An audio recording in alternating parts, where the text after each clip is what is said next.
Hi guys, today I'll be programming keys to this 2008 Toyota Matrix using the XTOOL D7. I'll show about how to do an all keys lost as well as how to just add a single key. Now let's get this.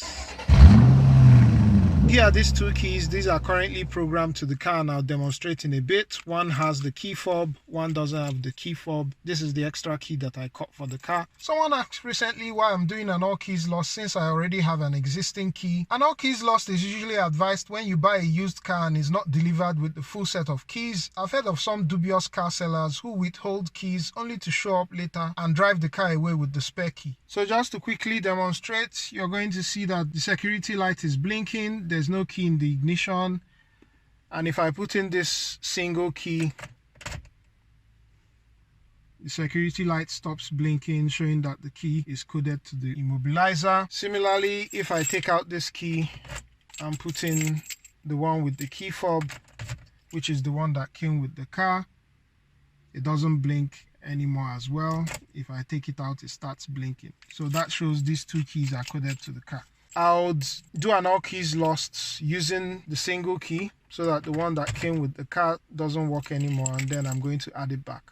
So I'll turn on the ignition and then go ahead to select special functions. I'll select key programming, use the disclaimer, I'll just agree, then I'll select Toyota. I'll do by vehicle, USA. This is the Matrix.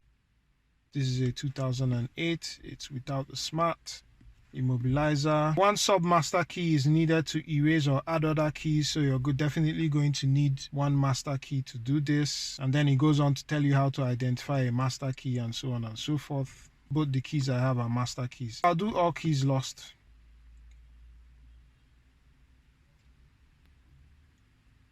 Want to program another one, press yes to continue or press no to return.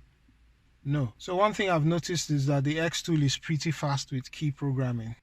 Insert the first key and quickly switch the ignition on to off 5 times. If the programming is all successful, repeat the above operation. So we're just going to take out the key, put it in 1, 2, 3, 4, 5, and then say OK.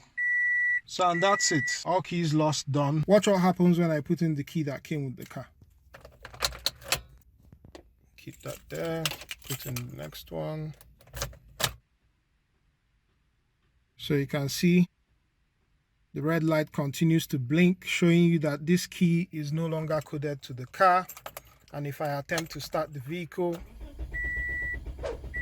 it doesn't start. So we're going to add it back to the vehicle. So let's say add one key. So it tells you one master key is needed. So the existing key that we programmed is going to be needed. Yes. Insert the programmed master key into the ignition, switch to the on position, press yes. So we do that, switch it to the on position, say yes. Insert the new key into the ignition, do not switch to the on position, then press OK to continue. So at this point, we take out this key, drop it there, the one that wasn't working. We switch it into the ignition. We haven't turned it, just as the tool says, and we say OK. So you're going to leave it here. It's going to give a countdown, and the programming would happen without the key being in the on position or in the ignition being on. If you do turn it to the on position, the programming is going to fail.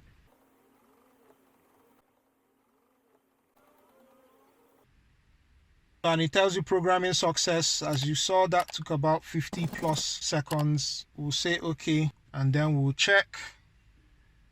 The light no longer blinks, and it's this one that is there. And just to check, it starts the car, right? So let's check the other key.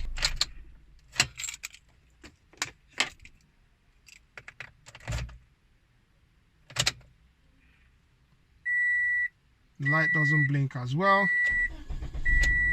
and it starts the car too. Hope this was helpful. Catch you on the next one. Peace.